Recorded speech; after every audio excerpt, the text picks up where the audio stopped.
Assalamualaikum warahmatullahi wabarakatuh. Salam sejahtera buat kita semua, sahabat-sahabatku sekalian. Pada kesempatan ini kita akan berbicara tentang pendidikan Pancasila dan kewarganegaraan.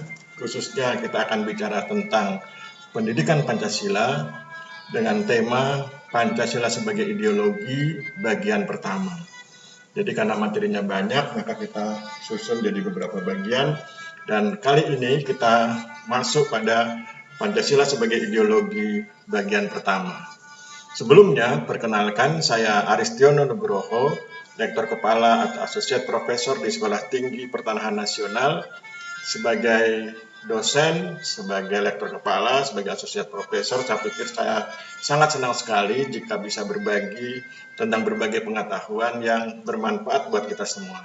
Salah satunya pada kesempatan ini kita akan berbagi tentang pengetahuan yang terkait dengan Pancasila. Kita bahas Pancasila sebagai ideologi bagian yang pertama. Sebelumnya mari kita bahas tentang fungsi Pancasila. Satu, dalam kehidupan bermasyarakat, yaitu sebagai pandangan hidup atau way of life, yaitu Pancasila sebagai pedoman hidup bermasyarakat.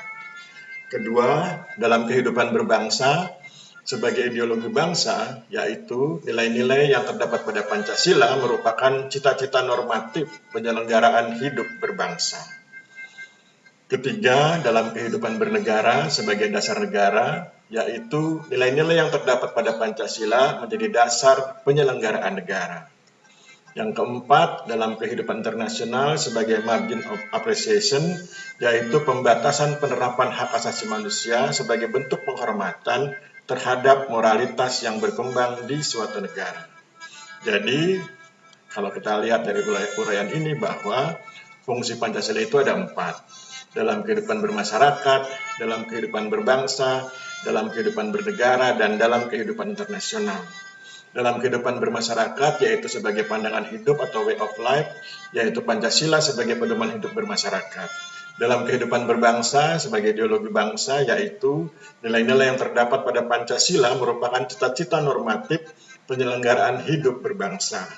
Dalam kehidupan bernegara, sebagai dasar negara, yaitu nilai-nilai yang terdapat pada Pancasila menjadi dasar penyelenggaraan negara. Dan dalam kehidupan internasional, sebagai margin of appreciation, yaitu pembatasan penerapan hak asasi manusia sebagai bentuk penghormatan terhadap moralitas yang berkembang di suatu negara. Sekarang kita bicara tentang ideologi, dan ideolog.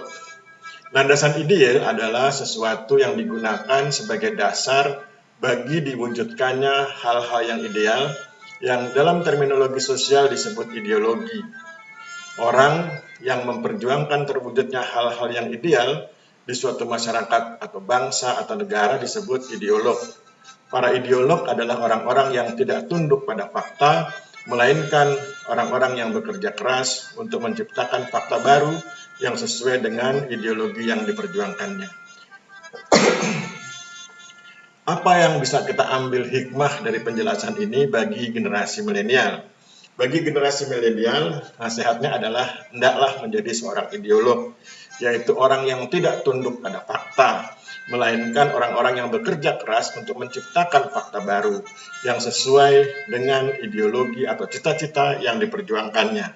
Karena boleh jadi fakta yang ada sekarang tidak sesuai bagi fakta yang dibutuhkan oleh generasi milenial, maka harus ada upaya keras, harus ada upaya dan kerja keras untuk menciptakan fakta baru. Mari kita lihat gambar di sebelah kanan. Di situ ada tulisan sukses. Jadi sukses itu adalah usaha terus meskipun situasi semakin sulit. Jadi saya ulangi, sukses adalah usaha terus meskipun situasi semakin sulit. Itulah kunci dari sukses. Sahabat-sahabat sekalian, kita masih berbicara tentang pendidikan Pancasila dan kewarganegaraan, khususnya pendidikan Pancasila yang pada kesempatan ini mengambil tema Pancasila sebagai ideologi bagian yang pertama. Sekarang kita bicara tentang pengertian ideologi. Istilah ideologi berasal dari kata idea yang berarti gagasan, konsep, atau cita-cita. Kata idea berasal dari kata eidos yang berarti bentuk dan kata idein yang berarti melihat. Maka ideologi berarti kemampuan untuk melihat hal-hal yang mendasar dari suatu gagasan, konsep, atau cita-cita. Leibniz menyatakan bahwa ideologi adalah science of ideas, pengetahuan tentang gagasan, konsep, atau cita-cita.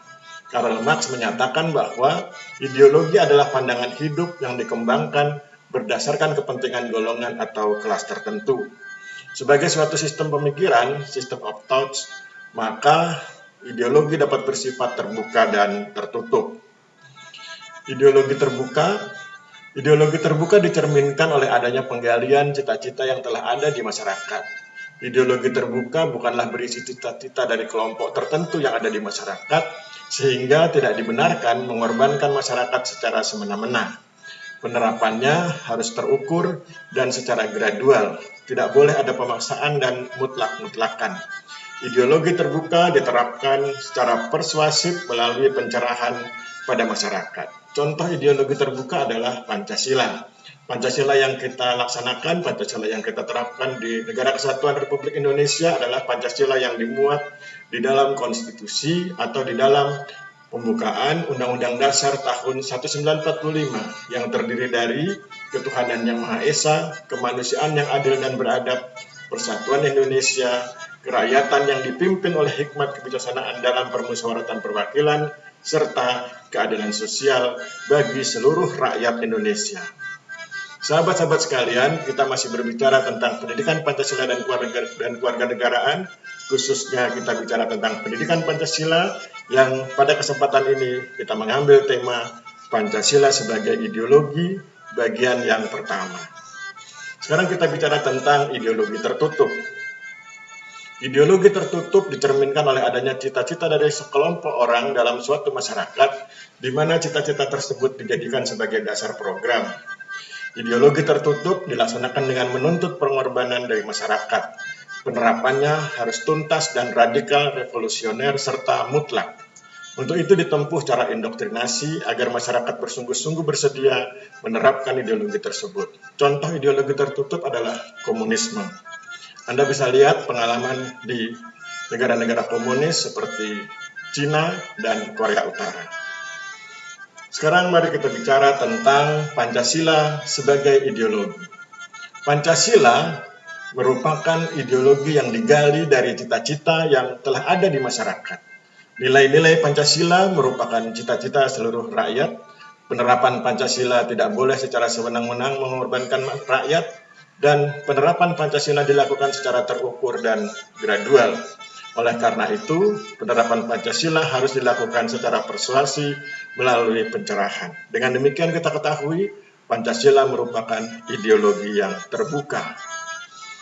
Sahabat-sahabatku sekalian, kita sedang berbicara tentang pendidikan Pancasila dan kewarganegaraan, khususnya tentang pendidikan Pancasila, yang pada kesempatan ini mengambil tema Pancasila sebagai ideologi bagian yang pertama. Sekarang kita bicara tentang ideologi memperkuat identitas rakyat. W. Howard Regins menjelaskan bahwa bagi negara-negara yang baru merdeka, maka ideologi berfungsi sebagai sesuatu yang mampu memperkuat dan memperdalam identitas rakyatnya. Walaupun ada kalanya ideologi juga digunakan oleh rezim-rezim penguasa untuk melanggengkan kekuasaannya.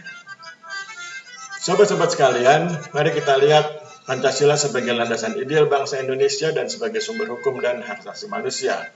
Maka ketika kita bicara seperti itu, berarti kita sesungguhnya sedang bicara tentang Pancasila invent the future.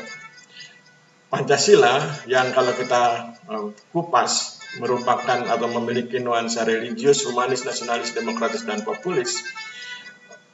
Pada akhirnya, kalau itu bisa kita wujudkan dengan baik, maka kita bisa menemukan masa depan, yaitu NKRI. NKRI yang bagaimana? NKRI yang adil, sejahtera, dan harmoni. Jadi, dapat dikatakan bahwa Pancasila invent the future. menemukan masa depan. Melalui Pancasila, bangsa Indonesia bisa menemukan masa depan, yaitu masa depan negara kesatuan Republik Indonesia yang adil, sejahtera, dan harmoni, dengan menggunakan nilai-nilai Pancasila yang religius, humanis, nasionalis, demokratis, dan populis, atau kalau kita gunakan terminologi bahasa Indonesia, kita bilang nilai-nilai ketuhanan, kemanusiaan, kebangsaan, kerakyatan, dan keadilan sosial. Sahabat-sahabat sekalian, kita masih berbicara tentang pendidikan Pancasila dan kewarganegaraan, khususnya pendidikan Pancasila. Yang pada kesempatan ini, tema yang kita pilih adalah Pancasila sebagai ideologi, bagian yang pertama. Sahabat-sahabat sekalian, dalam konteks milenial, maka banyak hal yang bisa kita ambil kesimpulan, banyak hal yang kita bisa ambil hikmahnya dari ketika kita bicara tentang ideologi. Khususnya adalah, tadi saya sudah sampaikan bahwa untuk generasi milenial hendaklah menjadi ideolog. Ideolog adalah orang yang tidak tunduk pada fakta, bahkan dia siap dan rela berkorban untuk mewujudkan fakta yang baru. Mengapa itu penting bagi generasi milenial?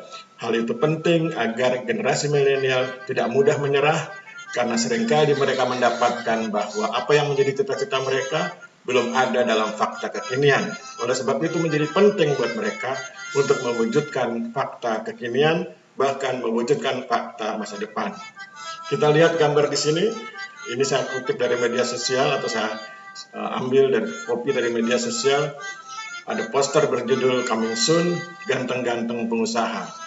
Dulu ada sinetron judulnya Ganteng-Ganteng Serigala, maka di sini ada plesetannya, parodinya menjadi Ganteng-Ganteng Pengusaha. Artinya generasi milenial adalah generasi yang siap menjadi pengusaha tangguh. Mereka ganteng, mereka cantik, dan mereka siap menjadi pengusaha tangguh. Di saat yang lain memilih menjadi serigala, kami lebih memilih menjadi pengusaha. Ini sebagai parodi dari sinetron Ganteng-Ganteng Serigala. Sahabat-sahabat sekalian, coba lihat gambar di sebelah kanan. Itu ada KJSKB Elgan Dara. KJSKB adalah Kantor Jasa Surveyor Kadastral Berlisensi, itu Elgan Dara. Kantor Jasa Surveyor Kadastral Berlisensi. Kemudian di bawah juga ada KJSKB Sudung Manurung, ada izin Menteri ATR BPN nomor sekian. Ini juga Kantor Jasa Surveyor Kadastral Berlisensi. Dan itu adalah kesempatan emas bagi sahabat-sahabat yang menekuni bidang agraria, menekuni bidang pertanahan, menekuni bidang pengukuran pemetaan kadastral untuk terjun ke dunia swasta, yaitu ke dunia KJSKB. Kantor Jasa Surveyor Kadastral Berlisensi, baik sebagai staf KJSKB maupun sebagai pengusaha atau pemilik KJSKB. Sahabat-sahabatku sekalian, sampai demikian yang bisa kita sampaikan. Mohon maaf bila terjadi kesalahan. Kita akhiri pertemuan kita hari ini. Wabillahi taufiq wal hidayah. Wassalamualaikum warahmatullahi wabarakatuh.